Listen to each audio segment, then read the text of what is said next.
네, 여러분, 오늘 첫 번째 시간으로서 흥선대원군의 정책 중에서 국내 정책이 있고 국외 정책이 있는데 먼저 국내 정책만 살펴보도록 할게요.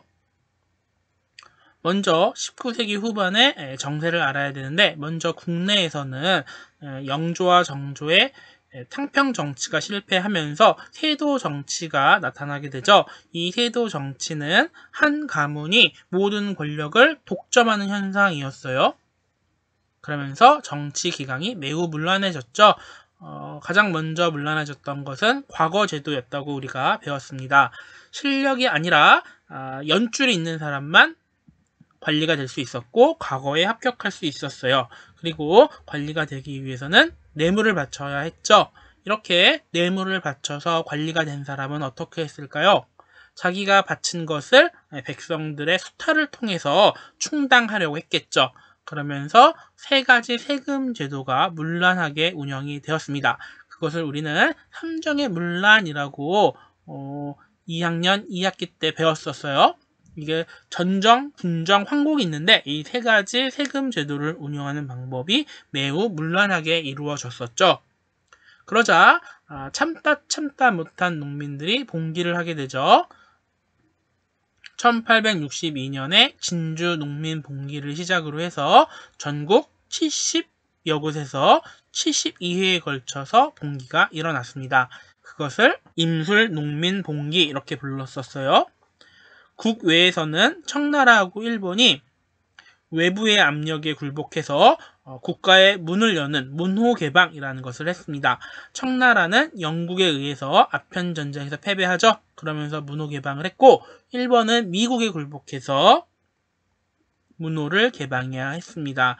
이제 남은 것은 조선이었기 때문에 이 조선을 향해서 서양 세력이 몰려오고 있었어요. 이러한 상황에서 흥선대원군이 권력을 장악하고 통치체제 정비를 실시합니다. 흥선대원군이 어떻게 집권을 할 수 있었느냐? 1862년 임술농민봉기가 일어나던 해가 있었는데 1년 뒤인 1863년에 설종이 급작스럽게 사망하게 됩니다. 그러면서 다음번 임금으로서 가까운 왕족이었던 고종이 추대를 받게 돼요.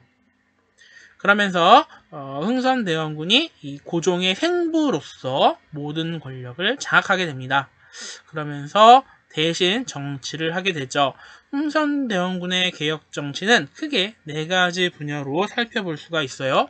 정치개혁, 경제개혁, 서원철폐, 경복궁의 중건 이렇게 됩니다. 먼저 정치개혁부터 한번 알아볼게요. 당시 세도 가문이었던 안동 김씨를 축출해내죠. 모두 내쫓은 건 아니고 일부만 남겨놓고 많은 사람들이 중요한 관직에서 물러나야 했습니다. 그 물러난 자리는 왕족이라던가 소외됐던 다른 정치 파벌들에게 나누어졌어요. 그래서 고르게 인재를 등용했고 또 왕권을 위협하던 관청이 있었습니다. 비변사였는데 원래는 변방에서 일어났던 급작스러운 일을 방비하기 위한 임시기구였지만 임진왜란 이후에 최고 권력기구로 부상하게 되는 기관이었죠. 이 비변사가 국왕의 권한을 약화시키고 의정부를 유명무실하게 만드니까 이 비변사를 폐지합니다. 그리고 대전회통이라고 하는 법전도 만들었어요. 이 법전을 만든 이유는 무엇일까요? 법을 통해서 국가의 기강을 바로 세우겠다 이런 의미였던 거죠. 다음은 경제개혁을 실시했는데 당시 백성들을 못살게 굴렀던 삼정의 문란을 시정했습니다. 먼저 양전을 실시해가지고 전세의 문제점을 해결했어요. 이 양전은 일종의 토지조사입니다. 이 전세를 바르게 걷기 위해서는 어느 지역에 어느 정도의 땅이 있는지를 정확하게 알아야 하는데 조선 왕조는 양반 지주들의 반대가 너무 심해가지고 양전을 제대로 실시하지 못했습니다. 그런데 흥선대원군이 양전을 다시 한번 실시를 해서 숨겨져 있던 땅을 찾아내가지고 면세지었던 곳을 세금을 받을 수 있도록 그렇게 바꿔놨어요. 또 군포를 백성들에게 징수했는데 양반은 여기서 빠져 있었죠. 이 양반도 군포를 내도록 하는 제도를 호포제라고 부릅니다. 가호마다, 집집마다 군포를 걷는 제도 이런 뜻인데 양반에게 물리는 제도를 호포제라고 불러요. 일반 농민들이랑 똑같이 낸 건 아니고 3분의 1 정도로 많이 낮춰줬습니다. 이렇게 하지 않았으면 아마 양반들이 더 크게 반대를 했을 거예요. 그렇지만 원래 내지 않았던 양반들에게도 군포를 물렸다는 것, 그것이 중요한 겁니다. 또 사창제를 통해서 환곡의 폐단을 해결했죠.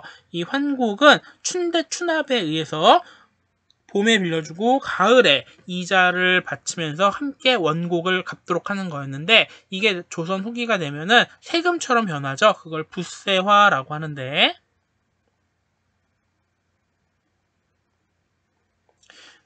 이것을 해결하기 위해서 마을 단위로 운영하도록 한 거예요. 이 사창제의 사자는 마을이란 뜻이에요. 이게 마을 단위로 좁게 운영을 하게 되면은 아무래도 꼭 필요한 사람에게 나눠줄 수 있고 국가가 강제적으로 하는 그런 게 아닌 게 되는 거죠. 범위를 좁게 해서 필요한 사람에게 도움이 가도록 그렇게 제도를 바꾸었습니다. 또 세 번째는 서원을 철폐했는데 이 서원은 제사도 지내고 지방 인재를 교육하던 공간이었어요. 그런데 이 제사를 빌미로 농민들한테 돈을 많이 뜯어내는 그런 기관으로 변했습니다. 또 여기는 면세 기관인데 토지와 노비를 소유하고 국가에 대해서는 세금을 내지 않았어요. 이게 어느 정도 범위였으면 괜찮은데 조선 후기에는 600곳이 넘는 정도였습니다. 그래서 국가에서도 굉장히 재정 확보에 곤란을 겪게 되니까 이 서원을 철폐하게 되는 거죠. 그래서 결과적으로 국가는 재정을 확보하게 되고 농민들은 자신들을 괴롭히던 기관이 사라지는 그런 효과를 얻게 되었어요. 또 경복권을 중건하는 역할도 했습니다. 이 중자는 이렇게 써요. 이 무거울 중자인데 다른 의미로 두 번이라는 의미가 있어요. 이미 있었던 것을 한 번 더 짓는 거죠. 이 경복궁이 임진왜란 때 불에 탄 다음에 폐허가 돼서 방치가 됐는데 이것을 새롭게 고쳐가지고 왕실의 위엄을 되살리려고 했던 겁니다. 돈이 많이 들어가지고 원납전을 징수하고 당백전은 발행했는데 이 원납전은 원하다라는 뜻이에요. 납부하기를 원하는 기부금 이런 뜻인데 말은 이렇게 했지만 양반들 그리고 관리들한테 강제로 내도록 만들었어요. 그리고 이 당백전은 1전짜리 한양 또는 1전이라고 하는데 1전짜리의 100배에 해당하는 금액의 고액 화폐예요. 그래서 1당 100을 하는 돈이다 라고 해서 당백전이라고 불렀는데 원래 이렇게 화폐를 많이 발행하면 10,000원에 사던 물건이 어떻게 되느냐? 화폐가 100배로 늘어나면 이제 더 이상 물건을 10,000원에 못 사요. 물건은 정해져 있는데 화폐만 늘어나게 되면 물건의 가격이 오릅니다.